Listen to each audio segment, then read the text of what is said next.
Welcome. I'm Danielle Sally. And I'm Eva Fusaw. And you're listening to Ghost Boss, stories about the freelance afterlife. Hey, ghosties. Hey. Hey. I was going to open with, hey, Eva Stressita.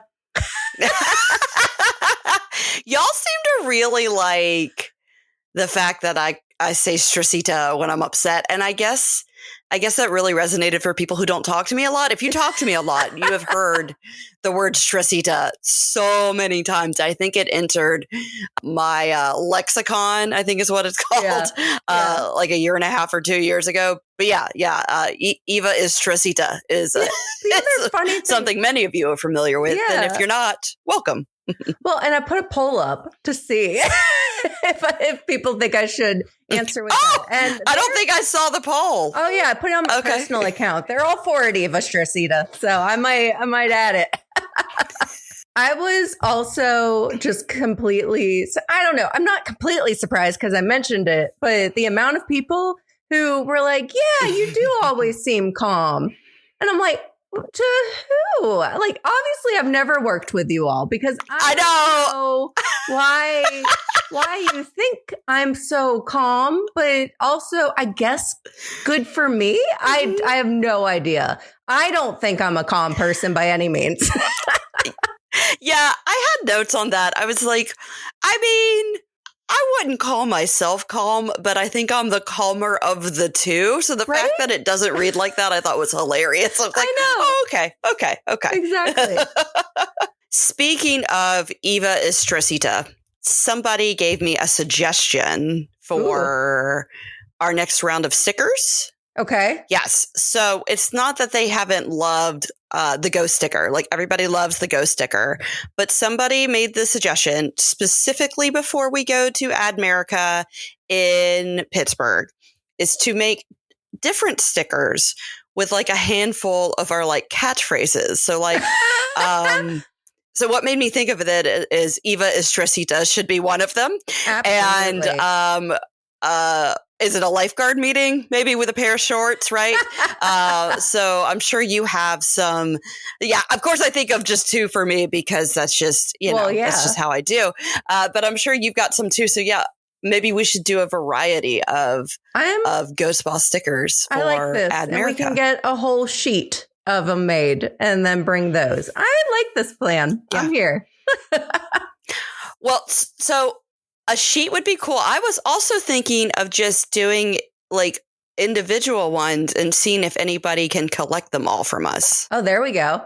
Yeah. So I don't know. We can talk not on the podcast or on the podcast about it. We just have to decide soon if we want to order this stuff. But we could do a sheet. I kind of like a sheet showing that we're overachievers, mainly you, but sometimes me. So we could hand people a sheet. I'll do it. I like it. Because what's just one more thing that we can always add to our plate, Eva? Just one more. Even though we have client work, let's just make a bunch of stickers too. It's fine. We're doing great. So that's a good segue to our topic today, because we were talking about trying to avoid burnout, which we talk about a lot, but mainly talking about the just one more problem, meaning sometimes you talk to a new potential client and you like the idea of getting more work. So you say, what's just one more project to add to my plate? And you do it. And then suddenly you're like, oh crap, I am completely full and trying to balance out all of that. Do you have this problem? Because I know I have this problem.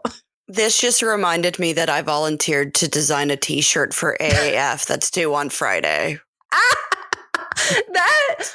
That more than anything, the pro bono stuff, the volunteer stuff. And listen, I love doing that. This is also hitting me the week that the past 3 years, this year included, I have been doing the event branding for CHIPRMS, which is Carolina PR Healthcare Marketing Society. And I've enjoyed doing it very much and I love it. But same, right? It's like, oh crap, I promised to get that done. I need to get it done. It's already April and I just have to do it. But it's just like, man, when am I going to fit all of this in? Mm-hmm, mm-hmm. And that goes back to, I don't know why people think I'm calm. I don't know. I also don't know what it's like for people to perceive me as something different than I am, because I just, like if you've ever met me or seen a single clip of me on social, this, and I'm gesturing at my face because I understand this is a podcast. This right here tells you everything that's happening. There is nobody is unclear if I'm in a if I'm in a bad mood, if I'm stressed out, if I'm happy. I was like real sassy yesterday, inexplicably. I woke up just like in a mood. Yeah. And I went to Pilates and I walked in and they're like, "Oh, hey." I was like, hey, what's up? Hi. Like they could just tell. They're like, "You don't look like you're coming to work out." I was like, "Oh, I am. I'm just full of attitude." I need a moment to get to that. Oh, no, it's fine. They're like, "Are you about to get on the reformer with sunglasses on and a pair of hoop earrings still in your ears?" I was like, "Oh, God, yes. Hold on." So, yeah. I mean, great. It sounds like a whole vibe, and I think I'm here for it. Yeah.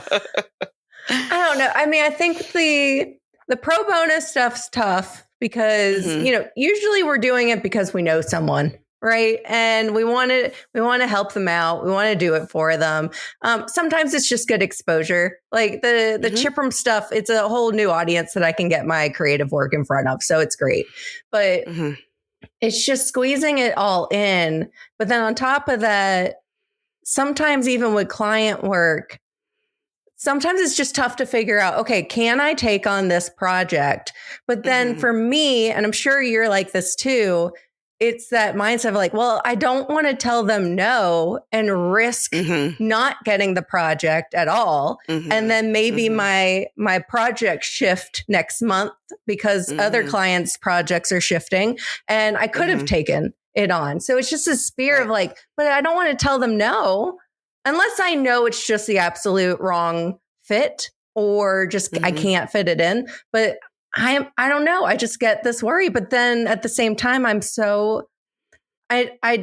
struggle so much with that balance of too much work versus fear of it not being enough.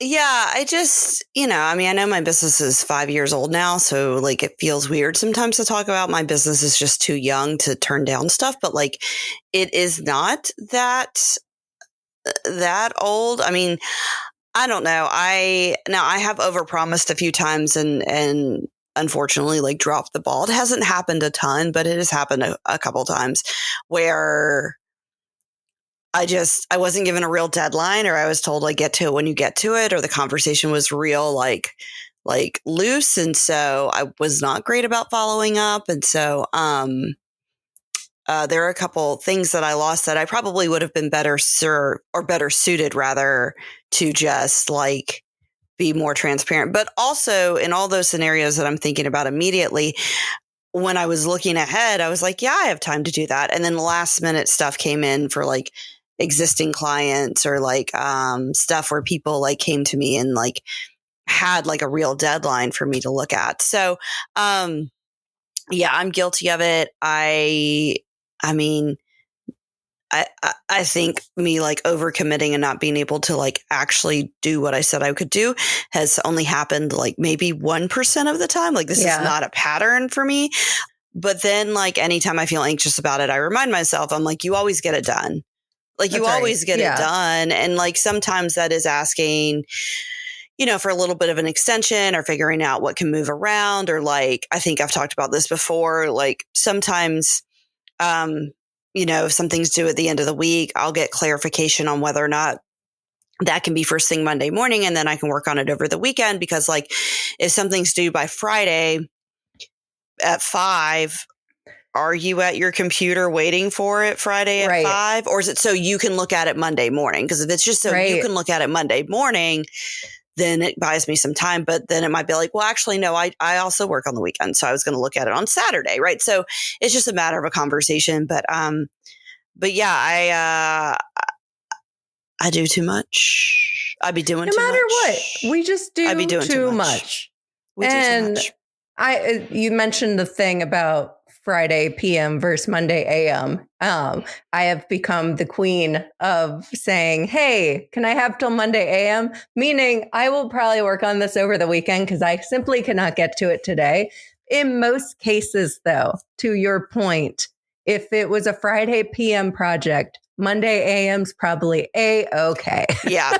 And they'll tell you if it's not. And I always like preface with if this is not okay, that is fine and I can make it work. But if there's any flex in this, I would really appreciate that. And so yeah, I mean, and I think people get it. I mean, people have shifting deadlines. People, they get it. They also have stuff come up with their life and with their work and stuff like that. So like I've never, with a couple of exceptions, I've never gotten a whole lot of flack about it. Like people get it and they don't think I'm like not doing their work to intentionally not do their work. They understand that like I'm a working mom and I just have a lot going on. I got really spoiled due to some of the visitation arrangements with my son gave me every Sunday available from 9 to 5 to do work for over a year. And then I got real like dependent on like my workflow kind of depended on that. Yeah. And then when we switched to like a standard visitation schedule, so like he goes with his dad some weekends and he's with me some weekends, I have to remember the weeks that he's going to be with me that weekend. Like I'm probably not going to be able to work on Sunday. And if I can't, I'm certainly not going to get 8 hours of uninterrupted work. Right. Like, exactly. I can get 2 or 3 hours of work with him around, but not the full 8. So I'm having to like remind myself constantly that like, even if you push it to Monday, when are you going to do it over the weekend? So I will have that problem. Or sometimes the other thing I'm bad about is sometimes during the day, I'm just not feeling the creative flow. Mm-hmm. And I'm like, well, maybe this evening I'll get more into it. And then I'll be like, oh, wait, we have Girl Scouts tonight. This isn't an evening that I can actually work. And so trying to figure out, whoa, crap, how do I get it done now? I'm trying so hard to not get in that habit of working evenings or working weekends. At the same time, I kind of tell myself, the balance of that is maybe my weekday isn't as nuts, but then I don't want to get stuck in this habit of, I can just do it on Sunday. That's fine. But that's what ends up happening. I think I've talked about this before. Sometimes and I've gotten a lot better about working at nights than I used to be. And part of that's just like really kind of like hammering down during the day. And if like the creativity isn't flowing for something, like picking up something else that's a little bit easier or like more administrative or just kind of some like autopilot type of stuff that I work on. One of the struggles I have is if like I work a lot at night, then I'm burned out when I get online in the morning. Yeah. So I try to be better about not working at night, especially since like I'm exhausted at night. I am so tired. And like by the time I get my son to bed, like I don't even have that many hours unless I'm going to like really like just be exhausted the next day. I have an hour and a half maybe before really I need to be getting ready for bed. And sometimes an hour and a half is helpful, but like sometimes an hour and a half is like, I mean, if I'm that far behind, can I make up that hour and a half by just working more efficiently tomorrow? And am I going to be better positioned to work efficiently tomorrow if I get a full night's sleep? Yeah, for sure. I'll have that same thought too, because what drives me nuts, the other thing is if I'm working late, then I reach a point where it's like, okay, now I really need to go to sleep, but then I can't go to sleep because my brain is just thinking about all the work that I have done and like starting to think about more ideas. Because once you turn the creativity on, it's hard to turn it off, Eva. So it's just struggle with that. But it'd be nicer if I can control when the creativity hits, because then it would just be a standard 9 to 5 during the day, during the week, not interrupting my weekends, not interrupting my sleep. It'd be so much nicer if that was something I could control. It'd be great if we could just do that. It'd be wonderful. So the other thing that I struggle with, and again, I say struggle, it's still, my business is very new. I'm only on year 2 of this. So it's not even really long enough for me to see the trends in my business cycle. I can kind of compare this year to where it was last year, but it's going to take a while for me to really see like, this is definitely my busiest season. This is the slowest, but I can kind of gauge that and forecast what I think it's going to be, but it will be nice as, you know, things start moving forward more. But the thing that gets me, the retainer clients, when if it's a retainer client where I will look at the week ahead, I forecast everything and I think, okay, next week's not looking too bad. But since I'm on retainer with them, sometimes things come up and that's fine, totally fine. It's part of the arrangement. But sometimes, a lot of times they'll come up on a Friday for the week, the next week, and they'll add all these things to my plate because on their side, it doesn't look like I'm that busy because they didn't have too much stuff on my plate before, but they can't see my other client work, obviously. Right. So that's where I've started to try and I say struggle. I don't want struggle sounds so negative because I'm trying to figure out just how to balance it, but that's where I'm trying to figure out my workflow a little bit better because on those Fridays where they just start adding all this stuff to my plate, you know, trying to make sure I'm dedicating the time that's needed for them. Because again, they're a retainer client, they're great clients, and I want to make sure I'm giving them the time. And I do make sure I have the time allowed for it. But sometimes some weeks might be heavier than other weeks. And just try, but they have no way of knowing I had a website project for another client that's supposed to launch that day, or when I'm out of the office or not in the office. So that's where I struggle. I don't know if you have to deal with that balance as well. I kind of assumed yes. I was like, I mean, I appreciate that you're just keeping it. I don't know if you also deal with this very big part of like workflow. Have you solved it or? It's like being like, I don't know if you ever opened Photoshop, Eva, but just trying to like set you up for a good answer. I liked it. I like the tee up. Yes, because we do the same thing. But the biggest, I think this is very specifically unique to freelancing and being a solopreneur, in that when I worked in-house and when you worked at an agency, we had somebody to help us manage traffic. And so whereas in your case, it would have been external clients, in my case, like I specifically think about when I worked at a hospital and like there were, you know, dozens of departments, which were all like little clients, right? Yep, absolutely. Sometimes they're like big clients, right? And so none of them want to hear, I couldn't get to your work because somebody else's work came in. Oh, you never say that. No. But there was somebody on the team with me to communicate that, or there was somebody for me to go to, for me to be like, hey, I can't do all of this week for whatever reason.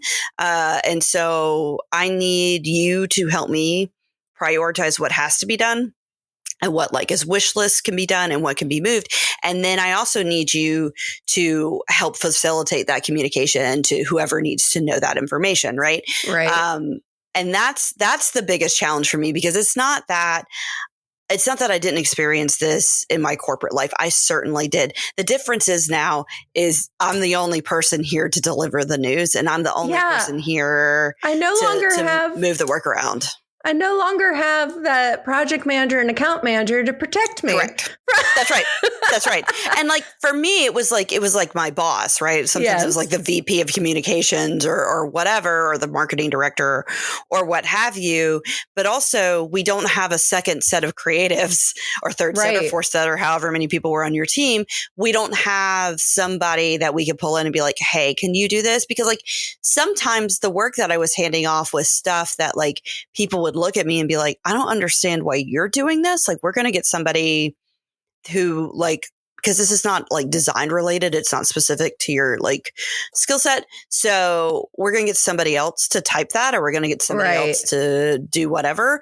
Whereas now, like, there is nobody else to do it. Right. So, there's just, it's twofold. There's nobody else there to manage it and communicate it for you. And there's nobody else there to help. So yeah, that's the struggle. I don't have an answer. I have I get stressita about it and then I figure it out. It's fine. Yeah. And then we get on the podcast and we vent. It's fine. I go on my little daily walks and I call people. I probably look like a lunatic walking down the street because you can't see my AirPods in, and I'm just like waving my arms around, sassing about whatever I'm doing. It's fine. It's fine. Yeah. It's fine. It's fine. Just trying to just fit it all in. We're fine here. Today, I went to call one of my friends to do like my little vent on my walk, and somebody drove past and looked at me very strange. And I was like, they must be looking at me because I'm real animated on the phone and they can't tell that I'm on the phone. But I was also wearing cutoff shorts and a tube top. We'll come back to this in a second because I already texted this to Danielle. But because I was going outside, I didn't want to look weird. That's just what I'm comfortable in. Right. It's hot outside. So I threw a flannel shirt on over it. So from the front, it's a vibe. It's an outfit. From the back, it looks like I'm only wearing a shirt, like the flannel shirt. So I'm walking down the street in what appears to only be a flannel shirt, flailing my arms and talking, and nobody's around. Oh my goodness. We're doing great. You're doing great. And that's how you know when Eva's stressita. She's walking down her neighborhood with just a street on, flailing her arm. Yeah, just a shirt on. We're fine. I'm less stressita today than I was a couple days ago. I mean, I'm a little stressita. I have several things that I have to do when we finish this. I had all morning, I had this long to-do list. And sometimes I feel like I'm at the computer and I'm going to do it. Type. Click clacking. And then somehow I look at my to-do list and I'm like, I don't know what I've been doing, but none of it was that. I have a lot of days like that where I have this list and I've been sitting here for hours and I'm like, why is nothing off the list yet? Yeah. I know I've been doing today. things. Yes, that happened today. And then yesterday I went to log my hours and I was like, what do you mean I only logged 2 hours? I did stuff all day. Exactly. I don't know where the day went. It's fine. So when I get off of this, I'm going to make myself a coffee, because when I sound like this, that means I should drink more caffeine. But I'm going to get myself a coffee and see if I can knock some things off this to-do list today. Yeah. So we'll see. We'll see. All right, Eva. Well, bottom line is, it sounds like we got a lot to do. So we're ending the episode. So we got to end this episode and actually get to work. Yeah, because I'm sure I've committed to one more thing somewhere that I'm unaware of. Let me go check my to-do list. Always, right? And I probably haven't even gotten through half my list today. So we'll see what that ends up like. So thank you for listening, everyone. Yeah, especially since the reality is this podcast is one more thing for us to do. That we just compulsively can't help ourselves. We got to do it. Let's be real. The personality types that are constantly taking on one more thing are the personality types that start their own businesses, right? That's fair. Yeah. So thanks for always coming along to this free thing that we do that is something else that we add to our list every single week. Thank you. We love it. We love it. We do it for you. Literally, we do it for you. Only. Only for the ghosties. All right. We'll be back next week. Thanks for listening, guys. Bye.